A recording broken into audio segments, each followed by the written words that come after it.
మేడారం మహాజాతరకు వారం రోజులే మిగిలాయి. ఇవాళ జరిగే మండమెలిగే పండుగతో జాతరకు అంకురార్పణ జరుగుతుంది. ఆదివాసీల ఆచార సంప్రదాయ పద్ధతుల్లో ఈ కార్యక్రమం 4 చోట్ల జరుగుతుంది. దుష్ట శక్తులేవి జాతరకు అడ్డు తగలకుండా దొరస్తంభాలను నిలిపి పొలిమేరల్ని కట్టేస్తారు. రెసిడెన్స్ స్కూల్స్ తో మంచి చదువుతో పాటు all round development. Right age లో రైట్ ఫౌండేషన్ తో రెసిడెన్స్ స్కూల్స్ ఇప్పుడు హైదరాబాద్ అంతటా. తెలంగాణ కుంభమేళాగా ప్రసిద్ధిగాంచిన మేడారం మహాజాతరకు సమయం దగ్గర పడుతోంది. ఇంకో వారం రోజుల్లో మహాసంరంభం మొదలవుతుంది. అందులో భాగంగా ఇవాళ మండమెలిగే పండుగ చేస్తారు.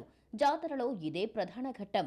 వనదేవతల వారంగా భావించే బుధవారం రోజున మేడారం, కన్నెపల్లి, కొండాయి, పూనుగుండ్లలో మండమెలిగే పండుగ చేస్తారు. ఈ 4 ప్రాంతాల్లోనూ పూజా కార్యక్రమాలు ఆదివాసీ సంప్రదాయంలో నిర్వహిస్తారు. కోయ పూజారులు సమ్మక్క సారలమ్మల ఆలయాలను శుద్ధి చేస్తారు. మామిడి ఆకుల తోరణాలను అడవి నుంచి తీసుకువచ్చిన బూరుక కర్రలకు కడతారు.